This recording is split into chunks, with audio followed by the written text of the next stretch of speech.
ہمارے درمیان حضرت علامہ مولانا قاری عبدالولی خان فاروقی صاحب جو کہ محتمم ہیں مدرسہ محمدیہ رضویہ تعلیم القرآن اور جنرل سیکرٹری ہیں اتحاد علماء اہل سنت پاکستان کے، یہاں تشریف فرما ہے۔ میں انہیں خوش آمدید کہتا ہوں۔ السلام علیکم ورحمۃ اللہ۔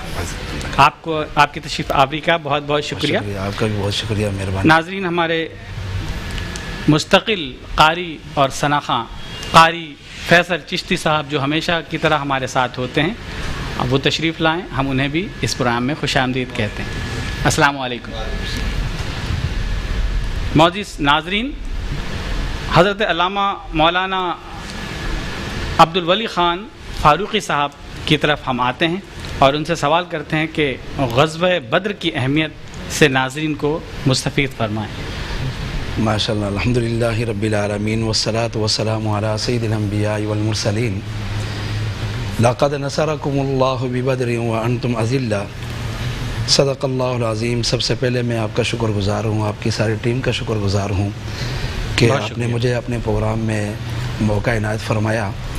جیسا کہ آپ کو معلوم ہے کہ آج 16 رمضان المبارک ہے اور کل 17 رمضان المبارک ہے۔ 17 رمضان المبارک تاریخ اسلام کا ایک عظیم دن ہے اور اس دن سب سے ایک عظیم غزوہ بدر کے نام سے وقوع ہوا۔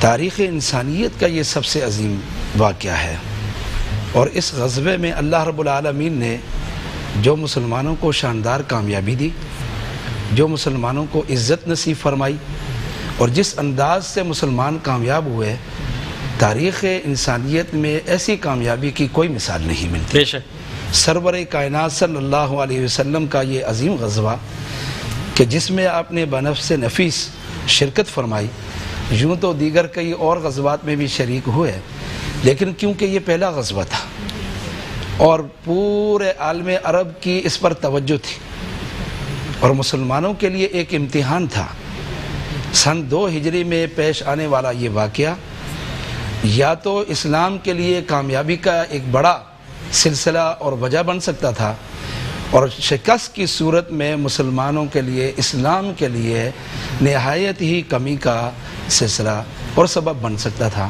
جی اللہ رب العالمین نے اس غزوہ میں مسلمانوں کو ایسی کامیابی عطا فرمائی کہ جسے ہم دیکھتے ہیں تو ہمیں یقین نہیں آتا کہ اس قدر اللہ رب العالمین نے مسلمانوں کی مدد فرمائی۔ سبحان۔ اس کی اہمیت کا اندازہ اس بات سے لگائیں کہ قرآن حکیم فرقان مجید نے ایک نہیں کئی مقامات پر اس کا ذکر کیا اور فرمایا کہ لقد نصرکم اللہ ببدر وانتم اذلہ، کہ البتہ تحقیق ہم نے بدر میں تمہیں فتح عطا فرمائی، وانتم اذلہ، جبکہ تم کمزور تھے، تعداد میں کم تھے، تمہارے پاس اسلحہ ساز و سامان کی کمی تھی۔ جنگوں میں ہمیشہ یہ ہوا کرتا ہے کہ جنگوں کا انحصار فوجیوں پر ہوتا ہے، تعداد پر ہوتا ہے، جی اسلحے پر ہوتا ہے، اسی طریقے سے ساز و سامان پر ہوتا ہے، لیکن یہاں یہ ساری چیزیں مفقود تھیں، مسلمانوں کے پاس یہ ساری چیزیں نہ ہونے کے برابر تھی۔ مثلا اگر ہم تعداد کے اعتبار سے دیکھیں تو 313 کی تعداد تھی